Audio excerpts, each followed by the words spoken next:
नमस्कार मंडळी. श्री स्वामी समर्थ. अवधूत चिंतन श्री गुरुदेव दत्त. तर मी आज करणार आहे पारायण, गुरुचरित्राचे पारायण करणार आहे. त्यासाठी मी सकाळी 4:30 वाजता उठले होते. अंघोळ वगैरे करून मी लगेच केस वगैरे धुवून देव धुवायला घेतले. मंदिरातले सगळे देव वगैरे मी धुवून काढले, स्वच्छ केले, सगळं आवरून घेतलं. तुम्ही बघू शकता. आणि गुरुचरित्राचं पारायण करणार आहे मी. पहिली वेळेस गुरुचरित्राचं पारायण करणार आहे. जे की असे म्हणतात की आपल्या मनात काही इच्छा वगैरे असतील, तर काही आपले कामं अडखळे असतील तर ते पूर्ण होतील. मी देव वगैरे धुवून घेतले. त्यानंतर बाहेर फुलं आणायला घेतले, मोगऱ्याची फुलं. बाकीचे तर काही फुलं नव्हते. त्यानंतर मी पूजा मांडायला घेणार आहे. तुम्ही बघू शकता. इथे मी सगळा पसारा आवरायला घेतला, सर्व सामान वगैरे. आणि तुम्ही बघू शकता व्यवस्थित इथं माझी मोठी मम्मी करते पूजन. तिनं मला सांगितलं तसं जसं मी पूजा मांडणार आहे. ती दरवर्षी मार्गशीर्ष महिन्यात पारायण करत असते गुरुचरित्राचं, स्वामी समर्थाचं. तर तुम्ही बघू शकता तिनं मला जसं जसं सांगितलं तसं मी करते, अगदी सोप्या पद्धतीने. आणि मी जर काही माझं वगैरे चुकलं असेल किंवा काही कमी असेल तर मला नक्की कमेंट करून सांगा की ताई तुमचं इथं चुकलं, इथं हे पाहिजे होतं, इथं ते असं पाहिजे होतं. कारण की मला मनातून खूप इच्छा होती गुरुचरित्राचं पारायण करायची. तर मी हे पहिली वेळेस लग्न झाल्यानंतर, लग्नाच्या आधी पण नव्हतं केलं, पण लग्न झाल्यानंतर मी पहिल्यांदा मी करते. तर काही माझ्याकडून राहिलं असन, काही चुकलं असन तर नक्की मला सांगा. आणि त्यानंतर जे नवीन आहे, ज्यांना पण करायची इच्छा आहे ते माझं पाहून करू शकता. अगदी सोप्या पद्धतीने मी केलेलं आहे. बघू शकता मी सर्व साफ वगैरे केलं. इथं पेपर वगैरे ठेवला. आधी देवाला फुलं वगैरे देऊन दिली. इथे मी चौरंग ठेवणार आहे. त्यावर मी आसन टाकणार आहे. तर माझ्याकडे काही मोठा चौरंग नाही आहे, त्यामुळं मी जो आहे त्याच्यामध्येच करते. असं म्हणतात की ही जी पूजा आहे ती स्वामीच आपल्याला सांगतात की कर आपल्या मनात येतं. त्यामुळं माझ्या मनात येत होतं आता 2-4 दिवसापासून मी करावी. तर मी माझ्या मम्मीला विचारलं कशी करायची काय. त्यानंतर तिनं मला व्यवस्थित सांगितलं. माझ्याकडे काही गुरुचरित्राचं पुस्तक नव्हतं, तर मी केंद्रात गेले, तिथून गुरुचरित्राचं पुस्तक आणलं आणि म्हटलं स्वामी आपल्याकडून करून घेतायत तर नक्कीच आपण ते केलं पाहिजे, करून बघितलं पाहिजे. त्यासाठी मी करते. आणि म्हणतात आपले जे कामं अडखळलेले असतील ते स्वामी नक्कीच पूर्ण करतात. तर मी हे पारायण करते आणि श्रावणमध्ये करते, श्रावणात, जेणेकरून श्रावण खूप चांगला असतो. त्यामुळं श्रावणात मी करते. मार्गशीर्ष महिन्यात काही माझ्याकडून झालं नाही, त्यामुळं मी आता करते. आणि काही पूजेमध्ये वगैरे जर चूक वगैरे झाली असेल तर नक्की सांगा.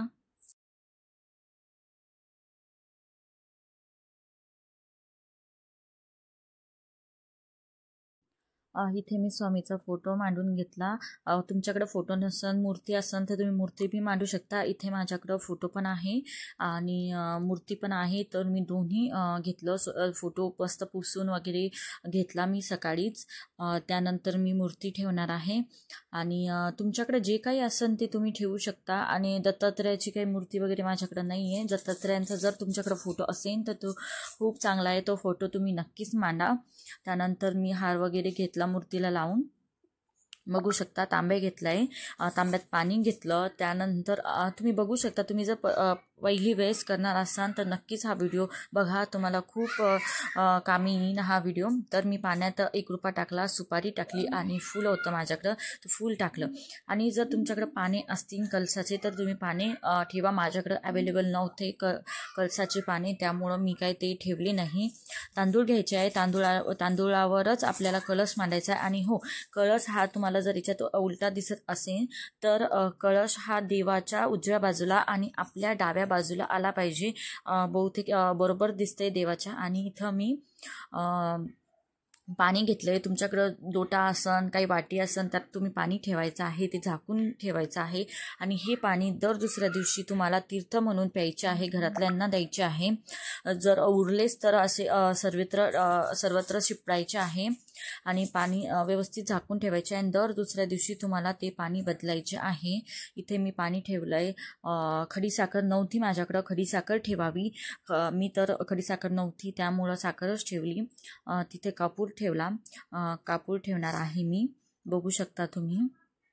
आपल्या मनातून करायचं, मनातून. आपल्याकडं हे नाही ते नाही असं नका करू. तुमची जर इच्छा असेल, तुमच्याकडं जे काहीही अवेलेबल असेल त्यात तुम्ही पूजा करू शकता. मनोभावेनं पूजा करायची आहे.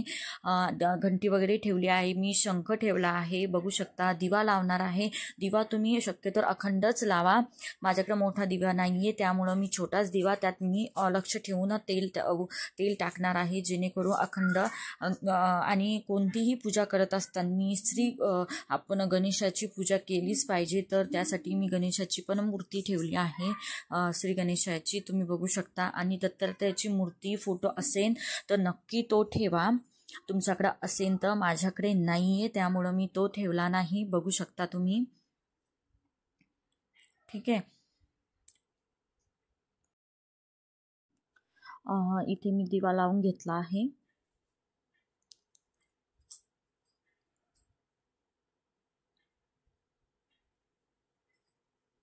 आणि हो, खरंच जर तुमची मनातून इच्छा असेल तर नक्की हे पारायण करा. तुमच्या नोकरीसाठी किंवा काही पण अडलं असेल ते पूर्ण व्हायसाठी, फलप्राप्ती भेटायसाठी तुम्ही हे पारायण मनातून करा. मनातून. मला पण इतकं प्रसन्न वाटत होतं करताना, खूप छान वाटत होतं. मी सकाळीच उठले होते 4:30 वाजता. जसं तुमच्या मनानं तुम्ही उठू शकता, असं काही नाही की सकाळीच उठलं पाहिजे, पण असं म्हणतात की पूजा वगैरे करायची तर सकाळीच फ्रेश उठून वगैरे करा. तर मी सकाळीच उठून केलेलं आहे. बघू शकता तुम्ही. मस्त फुलं वगैरे ठेवली आहे.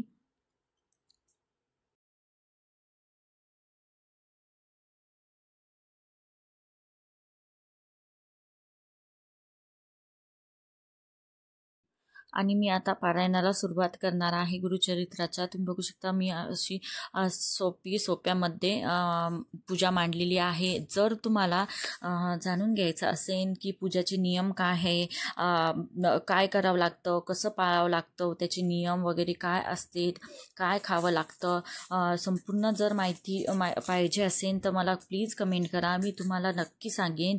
आणि त्याच्या रिलेटेड तुमच्याशी व्हिडिओ.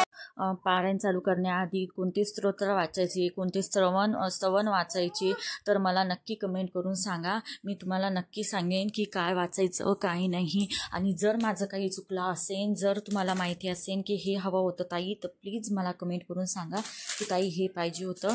तर मी नक्कीच त्यात प्रयत्न करेन, ती माझी चूक मी सुधारीन.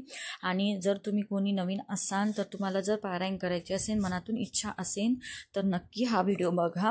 आणि मला कमेंट करून सांगा की ताई कोणते स्तोत्र मंत्र काय वाचायचे आहे.